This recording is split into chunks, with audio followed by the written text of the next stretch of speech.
Hi, I'm Hal Roberts. This is Bridge City News. Here's some of the top stories we've been following. Residents in a small community north of Toronto are still in shock following the shooting deaths of 2 police officers. The 6-week inquiry into the federal government's use of the Emergencies Act got underway in Ottawa. We have the details. And we hear from the NDP candidate who's going up against Premier Daniel Smith for the November 8th by-election in Brooks Medicine Hat. Your nation, your province, your southern Alberta. From the heart of Lethbridge, it's Bridge City News with Hal Roberts. Thanks so much for joining us. Residents of Innisfil, Ontario are still in shock after 2 police officers died following a shooting in the community located north of Toronto on Tuesday night. A man involved in the shooting who was armed with a semi-automatic rifle also died.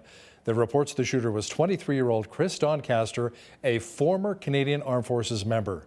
Acting Police Chief John Van Dyke said the 2 officers who were killed had not drawn their guns when they were shot. He says this is a heartbreaking time for police. It is with profound sadness that I announce the death of Constable Devon Northrup and Constable Morgan Russell. To say that our community is devastated would be an understatement. Innisfil and Bradford are small towns, and Simcoe Police are beloved in our communities. So well respected by everyone and well loved, and we're just broken. Our hearts are broken for the families and for our police colleagues. Ontario Premier Doug Ford visited the South Simcoe Police Department in Innisfil late Wednesday following the shooting of the 2 police officers. Ford said the loss is a senseless tragedy. He says he comes from a policing family and he's just simply devastated. You know, they're running into danger as everyone else is running out. As I said before, celebrating birthdays, Christmases, Thanksgiving. In our family, 3 of my girls were there. None of the boys were there. They were all working, or they had worked that night. And these are the sacrifices our police officers make day in and day out. And we all need to support them in these very challenging times for them. Again, our prayers and thoughts and our condolences go out to the family and all the women and men that serve their communities across our province. The man accused of murdering 17 people at a high school in Parkland, Florida 4 years ago will be sentenced to life without parole. The jury says it could not unanimously agree that Nicholas Cruz should face the death penalty.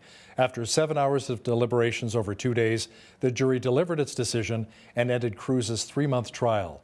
Under Florida law, a death sentence requires unanimous vote on at least 1 count. The public inquiry into the federal government invoking the Emergencies Act has begun. Commissioner Paul Rouleau kicked off the hearings in downtown Ottawa. The process will take place over the next 6 weeks. More than 60 people will be called to testify, including Freedom Convoy organizer Tamara Leach. Rouleau says the public has a right to know what happened when difficult events occur that affect the lives of many Canadians. Uncovering the truth is an important goal. When difficult events occur that impact the lives of Canadians, the public has a right to know what has happened. But inquiries are also forward-looking. They seek not only to understand what has occurred in the past, but also to learn from those experiences and to make recommendations for the future. The Commissioner says inquiries of this kind are for finding ways to improve in the future, not to determine if individuals committed a crime. Canada's Foreign Affairs Minister announced new sanctions against Iranian officials and entities tied to human rights violations and disinformation. Melanie Joly says the measures will mean that 17 more individuals and 3 entities are barred from entering Canada or doing any business with Canadian companies. Last Friday, Canadian ministers announced earlier sanctions that barred high-ranking members of Iran's military from entering Canada for life. Alberta Premier Daniel Smith says she has a plan to create more extra space in hospitals to allow for more patients to be treated. It will be especially important if there's another wave of COVID-19. I've spoken to the Continuing Care Association. They have 20 to 30% vacancy in their long-term care facilities, which is about 1,000 beds. So if there was a way for us to work with them to collaboratively move 500 patients from Calgary and Edmonton to create the room in our main hospitals in Calgary and Edmonton, that I think would make an immediate effect of taking the pressure off. And then we would continue to work slowly over time to make sure that those patients are in a more appropriate facility. The Alberta NDP say they're gearing up for a big by-election battle in Brooks Medicine Hat. Alberta Premier and UCP leader Danielle Smith will be seeking a seat there. It became vacant when Michaela Fry resigned last Friday. Smith needs to win a seat so that she can sit at the legislature. The NDP will be moving forward with their candidate Gwendolyn Dirk. Dirk was acclaimed the opposition party's candidate back in June. She realizes it'll be an undertaking going up against Premier Smith in a traditionally strong Conservative riding, but she said she's up for the challenge. I'm quite excited about it. I've been out talking to people since I was nominated. Actually, even before I was nominated, I've been out in the doors, speaking with the residents of Brooks Medicine Hat and finding out how they're feeling. And I gathered a strong team of supporters who are walking with me and have been out at the doors with me. And we're ready, we're excited, and bring it on. Probably the number one issue that I'm hearing is about the chaos in healthcare that was directly caused by the fight with the doctors. People in Medicine Hat cannot find a family doctor. No new doctors in Medicine Hat are taking on new patients, and that's a direct result of the chaos of the UCP and doctors leaving the province and the city. The by-election in Brooks Medicine Hat will take place on November the 8th, and the Alberta provincial election is slated for May 29th of next year.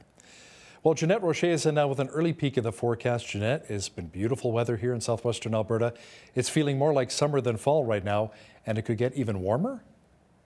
Well, yes, as a matter of fact, we are warming up. In fact, as we look to next week, early next week, we're going to be seeing August-like conditions with temperatures rising up to the high 20s. As for now, though, our overnight low this evening is 7 degrees, which is still higher than the average low for this time of year. As we're looking into Friday, we're expecting a high of 21 degrees, lots of sunshine as well. I'll be back later on in the show to give you that 7-day forecast. Thanks so much, Jeanette. A number of concerned citizens came forward at Lethbridge City Hall to speak on the encampment issues within our city. Resident Angeline McDonald, who lives next to the YWCA, says she comes across needles in her yard every night and adds her property has been vandalized in the past. They've burned holes in my fences. They've defaced my property. They have stolen things. They tried to break into my house. Well, welcome to the German Shepherd world, because you're not safe when you come into my house. That's a whole different ballgame. I have 12 cameras on my place. I have trail cams.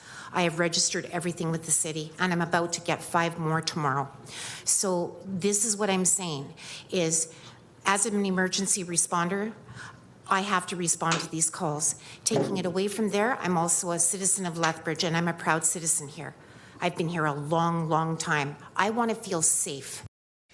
Lethbridge senior citizen Sharon Gold says she too doesn't feel safe leaving her house at night. I can't go outside at night in my front yard. They're sleeping on the boulevard, or they're trying to get into my van. I don't feel safe, and I should. I'm a senior. I deserve that, and so does everybody else. But I live alone. I do not support it being in the arena. I do not support it at all. I think it's time that we actually did something. Lethbridge City Council said they're continuing to study and work on solutions on fixing the encampment issues here within Lethbridge. The city's newest off-leash dog park has officially opened on the north side. Dog owners and their furry friends can enjoy the Park and Bark, which is located on the corner of Stafford Drive and Scenic Drive North. Lethbridge Mayor Blaine Higgins says having a variety of dog parks in the city is important, as they're used quite often. It's something that we heard so much, as councillors, and especially during the campaign, is can we get more dog parks? Can we get more dog parks? And it's amazing how well they're used. And you'll notice, I know we attend one that's on the south side quite often, and even finding parking sometimes is a struggle because they're so well used, and that's so exciting to have this many dog parks within our community for sure. The General Manager of Parks and Cemeteries for the City of Lethbridge, Blair Richter, says the name of the area, Park and Bark, was selected by the community. One thing is that it's fun. People recognize right away that it probably represents a dog park. And just something easy that rolls off the tongue. That was our idea, to kind of have some fun with the naming and go out to the community and see what options they had for dog park names. The area is over 22,000 square meters in size and includes a dedicated space for small breeds of dogs. My dog Dexter will love to hear that. This is Fire Prevention Week. Now, this year also marks the 100th anniversary of when adults and children alike learn how to stay safe in case of a fire. This year's theme is called Fire Won't Wait, Plan Your Escape. Lethbridge Fire Prevention Officer Adam Satterley says developing a fire escape plan is more important than ever because the time is of the essence. We try to emphasize that you have two ways to get out, and it's for safety, mostly because of the fact that homes nowadays, with what you put inside your house, they're very combustible. We've got a lot of petrochemicals in furnitures and things like that. So when we used to have fires, back in the 70s and 80s, we would have 8, 9, 10 minutes to get out before you were overcome by smoke. Now it's cut down to about 3 or 4. And I guess, again, it's because of what we're putting into our homes. Canada's military involvement in Afghanistan lasted for 13 years, from 2001 to 2014. A film is currently being produced to highlight the experiences of Canadian soldiers and the harrowing ordeals they lived through during that period of time. A presentation on the documentary was made in Lethbridge on Wednesday evening by one of the filmmakers who enlisted a former soldier from Lethbridge into his ranks to film a key part of the movie. Video journalist Micah Quinn has the details of the tragic stories of family members and military personnel who have dealt with huge losses. What do I want Canadians to think? Maybe I just want them to think. Robert Curtin and his partner Karen Storwick are the masterminds behind the yet-to-be-released documentary entitled Fallen Heroes, Their Journey Home. The two filmmakers have been interviewing Canadian military personnel for 6.5 years for stories related to Canada's involvement with the war in Afghanistan. The Highway of Heroes is one of the more prominent moments featured in the documentary. They lined the fence line to show their support that eventually grew down the highway, all the way, approximately 300 kilometers from Trenton to Toronto and down into downtown Toronto. So if you can imagine, that's remarkable. That's tens of thousands of people who were there to show their respect for our fallen personnel and their families. Curtin put out a call for actors to play soldiers for parts of the documentary that were filmed in Suffield, which is a small hamlet in Alberta. The filming included key scenes from the White Schoolhouse firefight and an IED attack on Canadian military personnel. Glenn Miller, the president of the Lethbridge United Services Institute, filmed for 2 days in September and played a member of the Taliban and Corporal Jeff Bailey, who was injured during a suicide bombing in Afghanistan. And he suffered some serious head injuries as a result of the vehicle-borne attack onto the Jeep. And I was with another fellow who played himself, Master Corporal Paul Franklin, who eventually lost both his legs, and a diplomat who was killed, Gwen Berry. Curtin says there are a lot of moments during the documentary that will pull on your heartstrings, like the story of Maureen Eikelenboom, whose son Andrew passed away in Afghanistan in 2006 after a suicide bomber plowed into his vehicle. I remember initially when I interviewed her and she told me about being on the ferry and wanting to jump over the ferry into the water.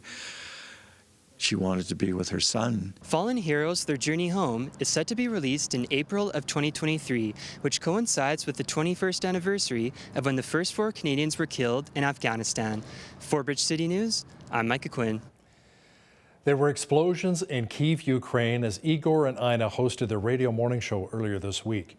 Cities across Ukraine were badly hit, including where FEBC recently opened a station.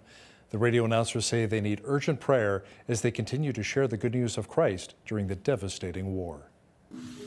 Dear friends, today our morning started with the bomb rockets of Kyiv, but we continue our broadcasting morning show. Yeah.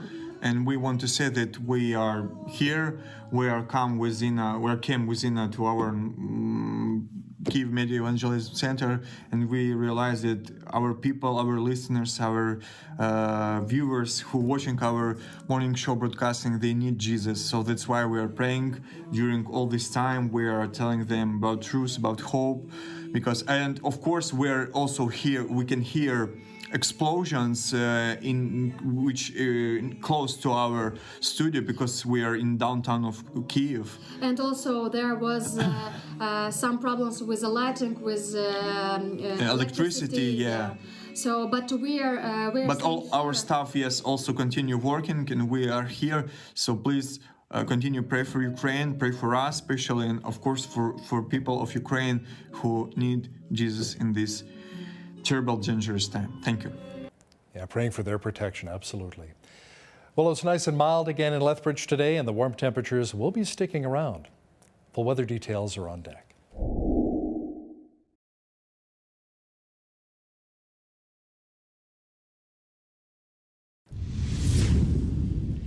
It was another beautiful day for a bike ride through the coulees or even maybe a backyard barbecue. Jeanette Rocher is in now with all of the weather details. Jeanette, the leaves may be changing color for fall, but it feels more like summer here in Lethbridge, and the mercury will be climbing even further into next week. Yeah, definitely warmer days are in our future. And you know what? I'll take it. I'm also loving those leaves out there these days with the sunshine and the blue skies. We're getting a mix for perfect autumn pictures. Loving it. Okay, so we're looking at a high of 21 degrees Friday. Lots of sunshine. Sunshine all the way through that 7-day forecast. 17 the high on Saturday, climbing to 22 on Sunday. Same thing for Monday. Look at that for Tuesday. There we go. That mercury is going to be rising up to 26 degrees and then back to 21 by Wednesday. But it's lovely considering the almanac says that the average high for this time of year is only 15, which is still great. But we are definitely reaching much higher than that. Average low 1 degree and our overnights have been around 7 degrees, so still higher than that average low. 29 was our high temperature on this day back in 1964. And in 1969, we had the chilliest, which was a minus 11. 7:49. That's when the sun rose this morning and sunset this evening at 6:46 p.m., giving us just under 11 hours. We're looking at 10 hours, 57 minutes of daylight now. So we are in that 10-hour mark. Wow. Yes, it's happening fast. Okay, on the west coast tomorrow, clear skies in Victoria, 19 degrees the high, cooler by the water. 16 in Vancouver, warmer inland, of course. Edmonton and Calgary both looking at 18 degrees, a bit of windy as well. Edmonton seeing winds gusts up to 50 kilometers per hour, and Calgary up to 40K. Saskatoon, mix of sun and cloud, 12 degrees the high. Regina, same thing, becoming increasing clouds definitely throughout the day there. Winnipeg looking at 30% chance of flurries. I said it, in the morning, and a chance of rain in the afternoon, high of only 7 degrees there. 12 degrees the high in Toronto tomorrow with mainly cloudy skies. 16 the high in Ottawa, chance of rain. Montreal looking at a rainfall warning in effect for this evening, expecting heavy rains tonight and about 5 to 10 millimeters of rain tomorrow. Fredericton also seeing a chance of showers tomorrow, 19 the high, 20 degrees the high in Halifax tomorrow. Same thing for Charlottetown. Charlottetown seeing mainly clear skies. 17 the high tomorrow in St. John's, Newfoundland with clear skies as well. So there you have it. That is your forecast. The Parliamentary Budget Officer is projecting a slowdown in the Canadian economy for this last quarter. The PBO says the economy will remain weak through to 2023 as the Bank of Canada continues to raise interest rates. Yves Giroux says he expects the Bank of Canada to raise its key interest rate to 4% before slashing it back down late next year. The Canada Mortgage and Housing Corporation is predicting housing prices may drop 15% between this year's first quarter peak and the second quarter of next year. Deputy Chief Economist Patrick Perrier says the fall will do little for affordability because interest rate increases are putting pressure on the rental market. He says this will likely come as Canada enters a modest recession by the end of this year. Experts predict Canada will weather the downturn fairly well, with recovery forecasted to begin in the second half of 2023. Winter is just around the corner, and that usually means higher energy prices, including electricity. Trevor Lewington is the mayor of Sterling, Alberta, but he's also a spokesperson with Ridge Utilities. Lewington says if Albertans want to save on electrical costs or not have to pay anything at all, they should seriously consider solar panels. There's also renewable energy credits that you can get as a micro generator. So for example, I have solar panels on my home. In the village of Sterling, we're a net zero community. We have rooftop solar units as well as a ground mount array that generates enough electrical power to offset what we use. And I can certainly use myself as the example. You know, I haven't paid a power bill since February because I'm essentially generating my own revenue. And I probably will be able to get away with most of the winter not paying another bill because of the credits that I've saved up. And for our community, for the little village of Sterling, it's made a huge difference to be net zero. It actually is a revenue source for us. So rather than paying power bills, we're actually getting paid to generate power, which is an important thing for our residents. It keeps our budget pretty neutral. Trevor Lewington with Ridge Utilities will have more energy saving tips for us coming up after business news. Now, here's a look at today's markets. The TSX was up 407 points on the day to finish at 18,613. The Dow was up 827 points to 30,038. The S&P 500 was up 92 on the day to 3669, and the Nasdaq was up 232 points to 10,649. West Texas Intermediate Oil was up 204 to 89.31 US per barrel. Natural gas was up 28 cents to 6.72 US. Gold was up 3 cents to 16.6640 US an ounce, and silver was even on the day at 18.89 US an ounce. Feed wheat is at $12.65 per bushel, barley's at $9.75, canola's at $19.50, and corn is at $12.45 per bushel. Live cattle were up 28 cents to $146.45. Feeder cattle were down 75 cents to $174.75, and lean hogs were up 33 cents to $93.43. The Canadian dollar was up slightly over the past 24 hours to 72.75 US.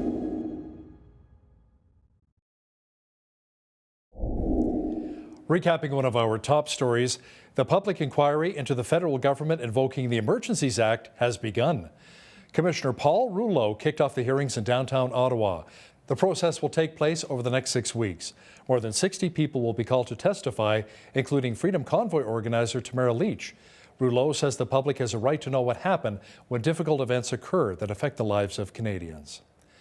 Coming up, a powerful story of redemption and healing by a woman who struggled with addiction, lost her child, and even spent time in prison. Hear the amazing testimony of Michaela Munn in just a moment. And listen, if you see news happening in your community, be sure to drop us an email at info@bridgecitynews.ca. We'd love to hear from you. Here's today's Bridge City News community calendar. Men in the southern Alberta area are invited to a 2-day conference called Shine 22, Be the Light, taking place in Lethbridge at University Drive Alliance Church, October 28th and 29th. BCN's Hal Roberts will MC the conference, and special guest speaker Pastor Leonard Anderson will share powerful messages that will challenge and encourage you. Admission is $20, $10 for those 18 and under. For more information, call 403-381-7171 or visit Southern Alberta Men's Ministry Facebook page. The Lethbridge Senior Citizens Organization is looking for volunteers to take part in their Drive Happiness program. This program is to help seniors in our community who are facing extreme loneliness due to lack of accessible transportation. Volunteers drive clients to their medical appointments, pick up groceries, and take them to important life activities. If you're interested in this opportunity and for more information, visit lethseniors.com/volunteer drivers. And that's today's Bridge City News community calendar.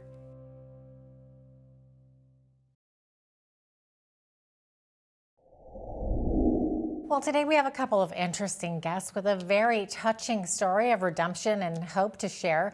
Michaela Munn is a former prison inmate who is now becoming an advocate for women in crisis. And Linda Zanacco is the founder of He Knows Your Name Ministries and the author of the book with the same title, He Knows Your Name. Michaela and Linda, ladies, welcome to Bridge City News. And you're both joining me from Indiana, right? Right. That's correct. Thank you for having us. Absolutely. Okay, so let's start with you first, Michaela. So I understand that while you were a college student, you went through some challenges which led you to a jail sentence. So can you maybe briefly share your story with us? Absolutely. So I was in college, I was a senior, and I got pregnant. After I got pregnant, I actually had a sexual assault that went undocumented. And I ended up giving birth to my son 9 months later. But during those 9 months, I got really depressed. I was isolated. I started getting angry and a little bit socially awkward for me, which was uncommon. But at that time, I didn't really notice. I was too busy masking my pain and what I felt with alcohol and experimenting with recreational drugs, but I wasn't getting into the hard stuff yet. And unfortunately, I lost my son in the process. And so that led me to the jail sentence in a jail. So. Oh, I'm so sorry to hear that. And then, Linda, you have an unusual type of ministry. Can you share a bit about that and how you ended up helping Michaela while she was in prison? Sure. My ministry started in 2009 when there was a baby found abandoned here in Indianapolis, thrown away in a dumpster. And I called the coroner's office because the baby was deceased, and I had never in my life thought of anything like this before, but I knew that there was just such an injustice because they were calling the baby Doe, found in a dumpster wearing only a diaper. And I thought, no, as children of God, we have names and we need dignity in death. And so I made sure that that baby got a funeral after a 13-month criminal investigation. But that was, years before Michaela's story hit the news. And it just became one of those situations where, as I grew this non-for-profit ministry that the Lord gave me, people started calling me. And Michaela's son's father called me and had asked for help with the baby's funeral. Oh my gosh, that's unreal. Yeah. Okay, so Michaela, then what's going through your mind in hindsight? What was it that caused you to get to the point of allowing your baby to die? At that point, I don't think I could give you an answer. It wasn't until actually COVID hit, when we were locked down in prison and we couldn't do anything. That's when I started realizing that I had issues that had nothing related to my son.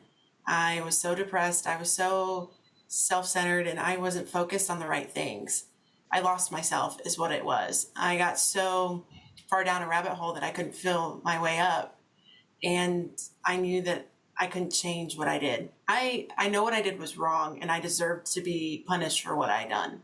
I got that. But the punishment that I gave myself was far worse than the punishment that the judge handed to me. Ugh. And I just remember I didn't want to be there anymore. I didn't want to feel how I felt. So the only way I could go was up. So I started forgiving not only myself, but for the things that other people had done to me before that I hadn't fully worked through. And that took a lot of time, and it still does. I haven't fully forgiven myself. But I know that telling my story and sharing it with others gives other women the empowerment they need to get the help that they need. We never really talked about mental health, and it never really occurred to me that I needed it until this happened. And unfortunately, I can't bring my son back. But those things that you can Google that I did will show the result of a crisis hotline now. I mean, there's safe haven laws that I didn't even know about. There's other options out there, but how do you know? And at that point, I didn't know there was options, and I was too drunk to really consider anything. Depending on who you talk to, I would tell you the truth. And then if I was not sober, I was lying. So I was scared. I was isolated. I was confused. I didn't even trust anybody. My parents didn't know. My friends didn't really know. It's not anybody's fault but my own, because I was so caught up in what I was feeling and didn't know how to deal with what I was feeling. Mm-hmm, absolutely. Such a difficult thing to go through, and nobody really understands it unless they've been there. So, Michaela, you've had to deal, obviously, with a lot of guilt and a lot of shame, but what would you say to viewers maybe struggling with that? That's normal. As anybody would say, like, you think everybody has this picture perfect Instagram or Facebook Live. That's just snippets of their life. Right. In reality, nobody really knows what's going on. Mm-hmm. But that's when people need to step in and check in, is what we like to talk about in prison. We would have people who would hold us accountable, who wanted us to be better and not bitter. And luckily for me, I reached out to Linda in the nick of time that I needed it. And I didn't have a relationship with Christ at this point. I was just starting to basically learn. And as I was learning and growing in the Word of God, Linda was helping me and guiding me along the way. And as she was doing that to me, I was doing that to people on the inside. And that's how you're going to be the change. You're going to start conversations that are uncomfortable, but that's to help other people behind me so they can be comfortable and they can learn from my mistakes. I don't want somebody to sit in a prison cell like I did. I want them to get the help that they need. I don't want them to have to make a choice or a decision like mine. That was the worst book in my life that I ever had to go through. And I want somebody to learn from my mistake, not be like me, but to be better than I was. Oh, for sure. How did you find Linda? So there is, he knows your name is on my son's tombstone. And I remember asking my friend at the time, I was like, what is this? And he told me about the organization. At this point, I never saw like the funeral or anything like that. I knew there was a service, but I wasn't ready. If I would have saw that, things would have turned out a lot different for me. And I said, I want to talk to her. And the first question was, are you absolutely sure that you're ready for this? And I said, yes. And we corresponded throughout the year. We had tons of emails back and forth. What I was struggling with, she was helping me as much as she could, offer me scriptures, doing a nurturing thing, which I wasn't used to. And it was nice. It was nice to feel welcomed and to feel loved. At that point, I've already gone through the ringer. I already called myself every name in the book that I could. And to have somebody accept me for who I was in spite of my mistakes made a difference for me. And I was like, I want to be like that. And I told her, I don't want another mom or another parent to sit where I am. So how can we team up and how can we make this different for somebody else? Wow, that's amazing. Now, Linda, what can be done to help other young women in similar situations? Well, I think Michaela really hit on it, and that is that, in 2016, when her son passed, just 45 days after he died, the first Safe Haven baby box went into northern Indiana, and it would have been within driving distance for her. And I think about her sitting on the internet like a lot of scared women do who have unwanted pregnancies or are in crisis and feel alone and isolated and all the things. They need help. And so now if Michaela would go online, she'd see a hotline number that's answered by a real person, and she would have been coached through, given resources, and supported through her decision. And that is absolutely everything.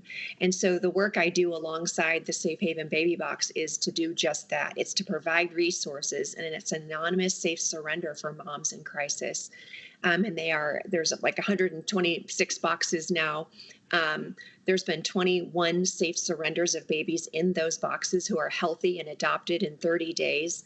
And they are now in many states. And I think by the end of the year, we're going to see 2 more states have boxes, and the legislation is passing in 5 more states. And I want to see this just continue to have momentum. And I think Michaela's story is key so that we can actually use a real woman's voice to speak to real women out there who need to know they have options when they're in crisis. And most importantly, they are not alone. Oh, most definitely. Michaela, I see you wiping tears away. It obviously makes you still very emotional. Where are you at now? Have you been able to forgive yourself and live life with peace and hope? I'm still working on forgiving myself. I think that's a process. I was able to finally see the funeral with Linda, and that was really hard for me. And then I was able to see his actual tombstone, which was extremely hard. But I have had so many people come forward and so many tell me that my story has helped them. And it's just a spark in a small conversation. And I mean, everybody needs help, and it's okay. It's basically nobody's got a perfect package. It's all right to ask for help, and especially if you need it. Mm-hmm. Absolutely. And Linda, obviously you're continuing to work with Michaela, and you've already said how powerful her voice is from woman to woman. And she's a strong voice for your organization called Safe Haven Baby Boxes.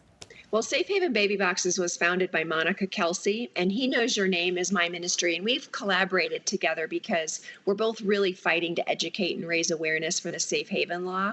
And the law here in Indiana, then became a Safe Haven Baby Box law. And that's the legislation that is now newly being passed in different states. And that is an anonymous safe surrender, which is just really vital for women in crisis. And I would say, not so much working with Michaela, but, becoming friends with Michaela and realizing that she's a woman and she's a human and she's forgiven by God, and to watch her walk this road of her own suffering and turn her story into something redemptive that it is, and see her believe in herself, and to be just someone who walks alongside her, cheering her on, is a gift to me.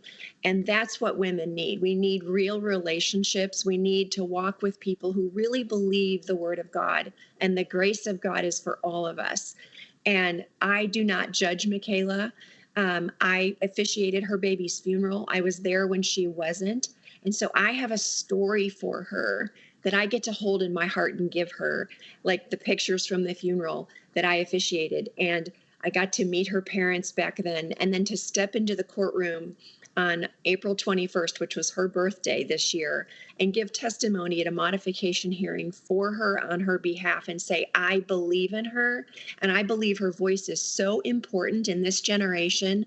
And to see that judge say, take those handcuffs off, she's going home, and they reduced her sentence, was one of the greatest joys of my life, that I could serve alongside her and love her as a sister in Christ. Wow. You both have such powerful testimonies, and you're both such strong women, and then together you're just a force to be reckoned with. And I just think that so many women and families, men, whoever, can be blessed by both of you. Absolutely. And those are some really amazing organizations. So Safe Haven Baby Box and He Knows Your Name. So how can viewers help out with these ministries? Well, I think going on the website, shbb.org, and just see what's going on there. We need boxes in many other cities, and we need it to spread. And they can do some fundraisers and just come alongside the mission and work with their police chief or their mayor in their own little town and get people on board to make sure that these boxes are put in where they need to be put in. And they are privately funded. So it is a community effort, which is really beautiful. And then He Knows Your Name is heknowsyourname.org. And I am always doing things. I'm having a funeral soon for 3 babies that have been unclaimed at a funeral home.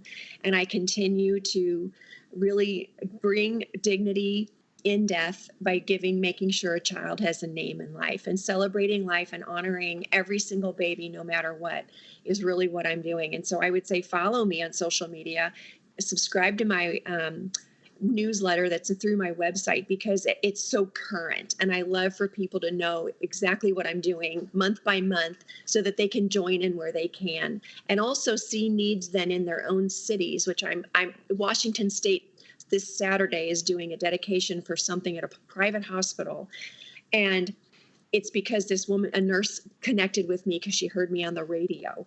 And now she is a champion for some big movement in Washington State. And that kind of thing just makes me so excited to say, from one like Esther here in Indianapolis to another one there, like, go move and make change in your community and in your generation with something spectacular. Amazing. Like I said, 2 strong women. There you go. Lives will be changed. Thank you so much for sharing your stories with us, ladies. Thank you, Jeanette. Thank you. Absolutely. Michaela Munn is a former inmate who is now an advocate for women in crisis. And Linda Zanacco is the author of the book, He Knows Your Name.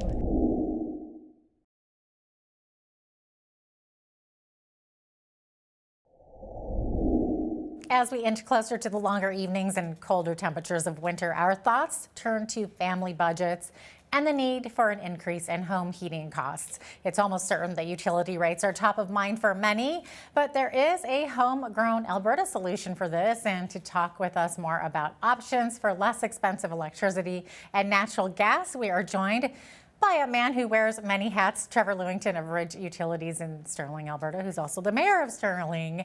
Trevor, welcome back to Bridge City News. Great to have you on again.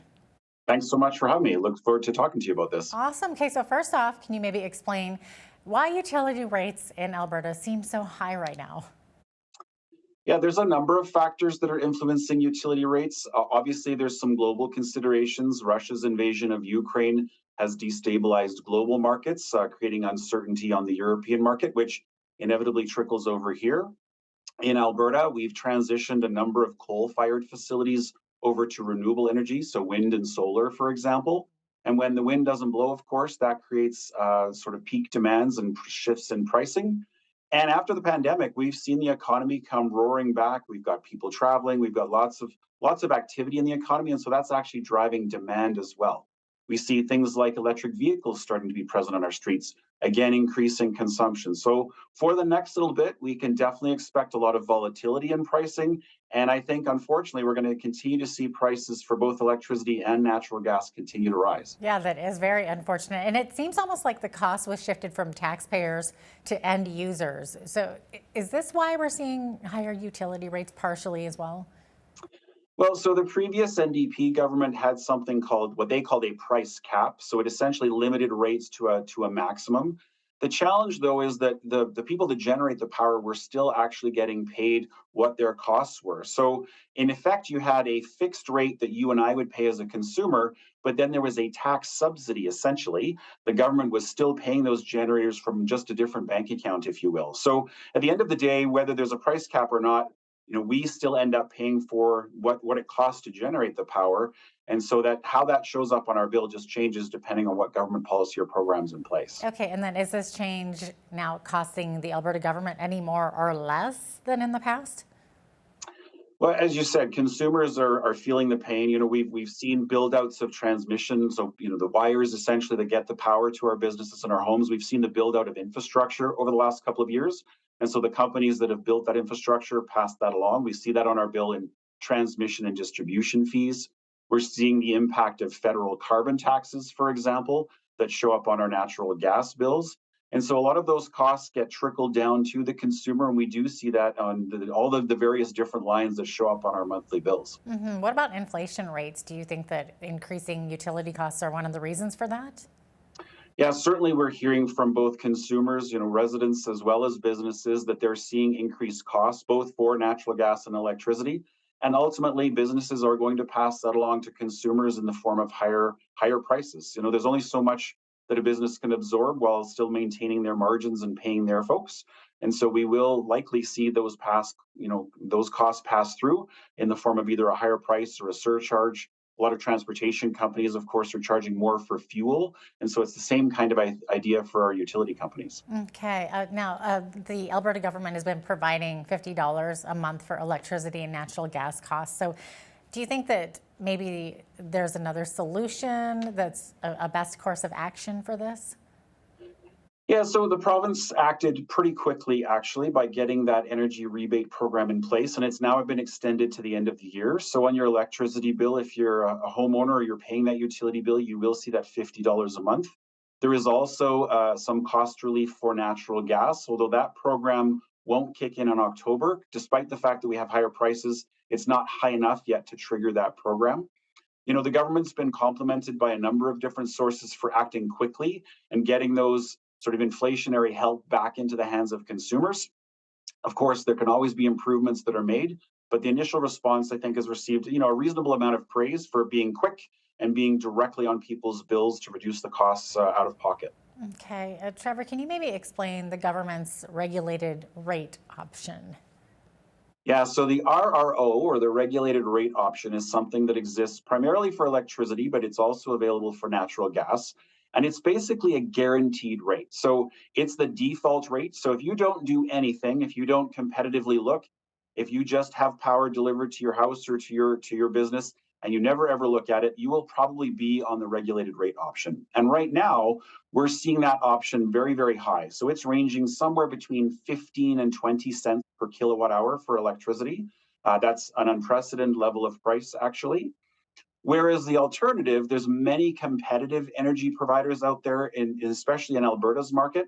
Often a fixed rate plan is much lower. And so you can see fixed rates out there on the market for typically these days, starting somewhere around 9 cents per kilowatt hour. So it can be as much as half of what that regulated rate option is. But The regulated rate is guaranteed. It's out there. Any consumer can get that. No credit checks are required, but it definitely pays to shop around and see what else is available. Okay, well, with that said, Trevor, maybe talk to us a little bit about the concept of UtilityNet and Ridge Power. Yeah, so UtilityNet is a Alberta company. They're based in Calgary, and they work with a number of different communities and groups like us. So the Village of Sterling formed Ridge Utilities a couple of years ago. It's a municipally owned corporation. And what we do is we market electricity, natural gas, and internet services across the province, but we're very focused in southern Alberta. And UtilityNet is the company that provides all of the infrastructure and architecture in the background to provide those services. So Ridge Utilities is one of 23 or so energy marketers in the family, and working across communities all across this province. Okay, yeah, I know when we looked on your website there, it looked like there were many community groups delivering natural gas and electricity to Alberta communities, which is kind of cool. So what's the mission and vision of UtilityNet and your partners? Yeah, so part of the reason we as the Village of Sterling formed Ridge Utilities was to provide ourselves with another source of revenue that was not tax generated. We all, as consumers, we all have to buy electricity and natural gas. We all need internet to do things, businesses, farms. We all need to buy those utility services. And so our theory was, why don't we buy that from a community-owned local company?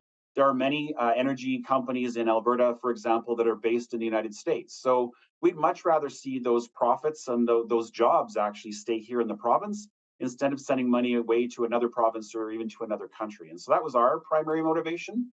Most of the energy marketers that work with UtilityNet, a portion or all of the profits from those companies get reinvested back into projects in local communities. So it's a way of making sure we're giving back directly to where our customers live.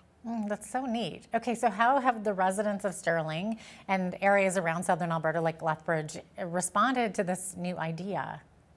Yeah, it's really been, once people, I think, understand our motivation, it's not a tax grab. It's not we're not just trying to be a rip off consumers. This is actually a competitive alternative. Our rates are very competitive to the market, and we're helping sure that those funds are reinvested back into the local community.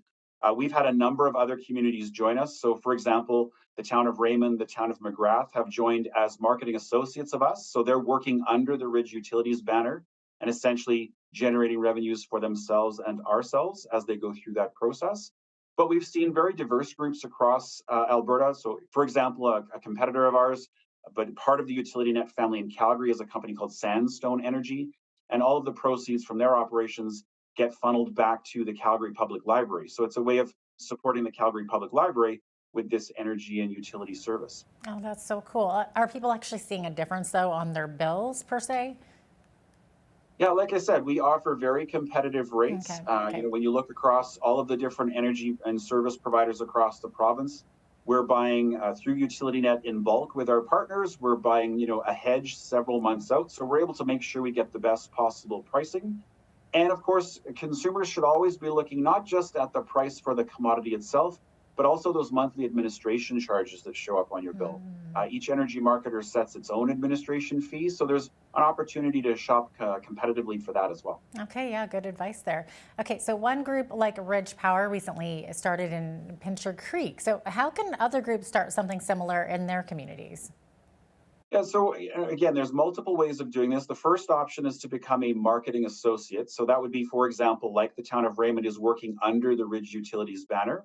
Rather than having to go through the work of setting up their own municipal corporation, they can do that through us, and we both share in that revenue. Or if there's a community group, a not-for-profit, a co-op, or a municipality that wants to consider setting up their own corporation, their own brand, Headwaters is the one that recently was established in Pincher Creek, for example, then they can reach out to UtilityNet. The team there is quite happy to explain the business model and see if it's a fit. It's not going to be the right solution for everyone, but it's certainly something that could be a creative solution for many groups. Okay, so one option that customers have is the Prudential. So can you explain what this is for?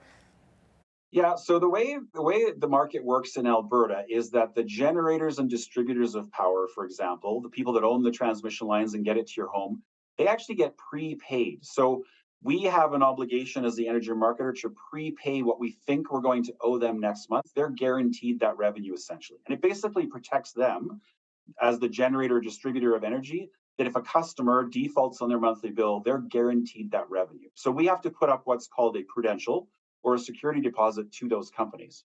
So what we do is we allow consumers, our customers, can choose to put a security deposit or a prudential down, and that allows us to keep our rates low. Because if we're not covering the full prudential ourselves, if our customers are sharing in that, we're able to offer them a more competitive rate. So we basically have two options. You can choose a slightly higher commodity rate, a slightly higher price per kilowatt hour on your electricity, for example, with no prudential, or we can offer you an even better, more competitive rate if you're willing to put down a small prudential amount. Okay. So one thing that's been in the news quite a little bit, we're hearing a lot about carbon dioxide lately, which of course plants use as food, but can you explain what carbon offsets are, and is this carbon the same as carbon dioxide? Yeah, so that's a great thing about working with UtilityNet. As Ridge Utilities, we're able to offer two different programs. So one, first of all, is greening your power. So you can, for a small fee on every monthly bill, decide what percentage of your power consumption you want to get from green sources. And so that allows you to buy renewable energy credits that help encourage further investment in solar and wind projects, as an example. So you can green your power consumption. You as a consumer can help support more sustainable energy by supporting that program. There's also renewable energy credits that you can get as a micro generator. So for example, I have solar panels on my home. In the village of Sterling, we're a net zero community. We have rooftop solar units, as well as a ground mount array that generates enough electrical power to offset what we use. So we get paid for that, but we can also get credits for the fact that that is a renewable energy, and we can sell those credits on the open market. So it's fairly complex, but it's another way for people that have solar installations as a micro generator, they can maximize their return on investment for having that equipment on their home or their business. Yeah, no, that's so interesting. So obviously you feel that there are huge advantages to installing those on, say, one's personal homes. I know it's becoming such a huge market right now. Yeah, I mean, I can certainly use myself as the example. You know, I haven't paid a power bill since February because I'm essentially generating my own revenue.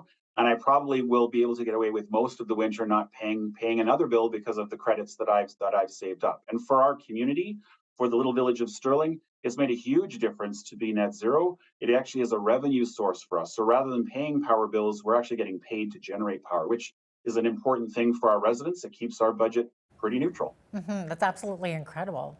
Okay, so Trevor, if prices are dramatically increasing for residential customers who don't have solar panels, what's the situation like for our local businesses?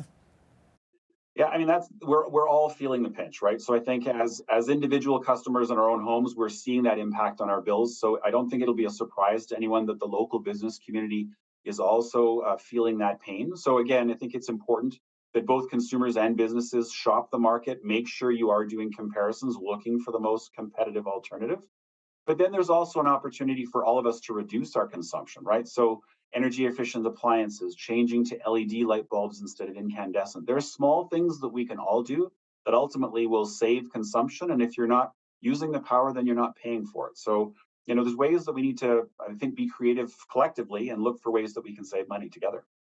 Okay, so Trevor, there's something called the Utility Consumer Advocate. Can you maybe explain what this is? It's available to Albertans. Yeah, so the Utility Consumer Advocate is an organization that was established and is funded by the province. And so that organization runs a website, ucahelps.alberta.ca. And it's really there to provide objective information to consumers and customers. It's not sponsored by any one particular company. It allows you, for example, to get information of what are the charges on your bill, how do you get more information. But there's also a great cost comparison tool. So you can punch in your postal code, you can identify what kind of package or rate you're looking for, and then it'll bring up all of the competitive energy companies in Alberta that offer those services, and you can kind of see for yourself and compare those side by side. So it's a great tool. There's lots of resources on energy efficiency and how bills work, and just helps people better understand the market here in Alberta. Absolutely. That sounds very helpful, very informative. Well, Trevor, it does look like that's all the time we have for today, but thanks so much for joining us. Lots of information there. It's been great to have you on once again. Thanks so much for having me on. Yeah, absolutely. That was Trevor Lewington of Ridge Utilities in Sterling, Alberta. I'm Jeanette Roche on behalf of all of us here at Bridge City News. Thanks so much for watching.